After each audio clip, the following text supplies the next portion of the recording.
Mesdames et messieurs, bonjour. Maître Kassekia, encore avec vous. Bon vendredi à tout le monde. Nous sommes revenus vers vous par rapport à notre programme d'asile. Excusez. Nous serons très brefs aujourd'hui. Aujourd'hui, c'est pour parler des mineurs dans le dossier, dans le domaine d'asile. Il y a des mineurs non accompagnés et des mineurs accompagnés. Le simple fait que les mineurs sont très jeunes, leur cerveau n'est pas encore complètement développé. Donc, il est demandé, recommandé à ce que la gestion du dossier des mineurs soit faite d'une manière un peu souple, tenant en compte plusieurs facteurs, leur capacité psychologique, leur habileté à répondre aux questions qu'on va leur poser. Donc, l'une des choses à observer, c'est que lorsqu'on va pour une interview avec un mineur, il faut s'assurer qu'il y a quelqu'un qui est sa garde là pour protéger ce mineur-là et parfois même pour parler en son compte. Aussi, on doit beaucoup faire attention à ce que parfois le gouvernement aussi veut savoir si les parents du mineur sont au courant du fait que le mineur est aux États-Unis pour demander l'asile, parce que il ne faut pas oublier qu'il y a aussi le problème de trafic des mineurs qui se passe dans le monde. Donc, tout ce qui a à voir avec les mineurs, ça se prend avec beaucoup de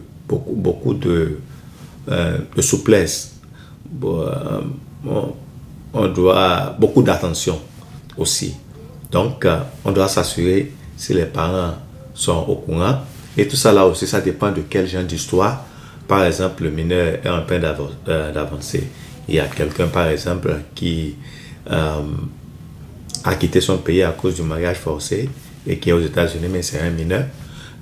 Parce que c'est un mineur, dans son histoire, elle a pu expliquer que sa maman est au courant de ce qui lui est arrivé.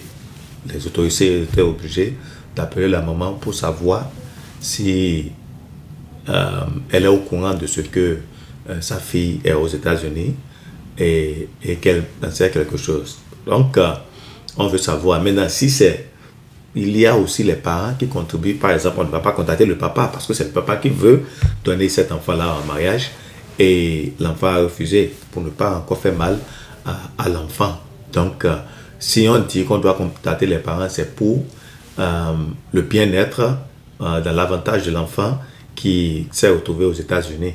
Donc, s'il n'y a pas les parents, on doit s'assurer qu'il y a quelqu'un d'autorité qui peut parler au nom de l'enfant ou bien qui peut protéger ses droits. Donc, quiconque doit, s'il y a un enfant pareil, l'enfant doit être sûr de ce que quelqu'un le représente. Lorsqu'on parle de mineurs aux États-Unis, il faut comprendre que lorsqu'il s'agit de l'immigration, c'est moins de 21 ans.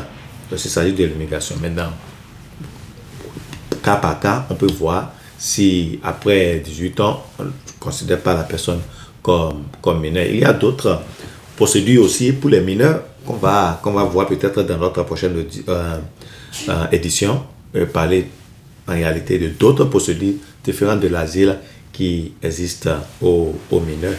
Donc, l'enfant mineur doit s'assurer qu'il a quelqu'un, un gardien, une garde qui veut le protéger.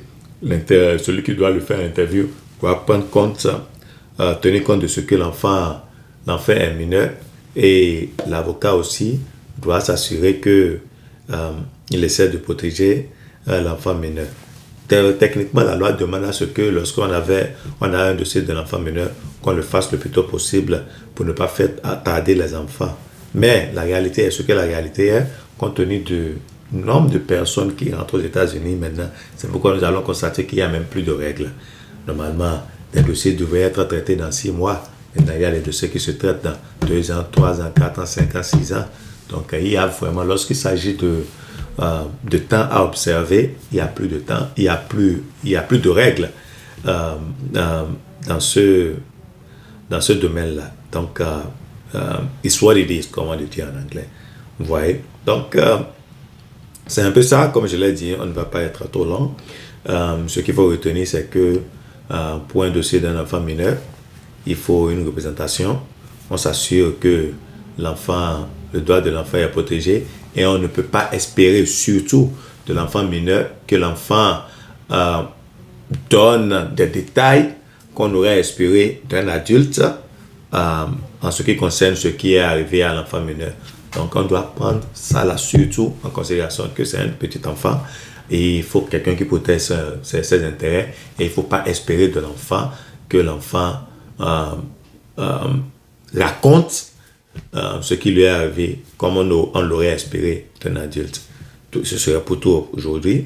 Merci beaucoup pour votre attention. Passez bon week-end puisque aujourd'hui c'est vendredi. À la prochaine.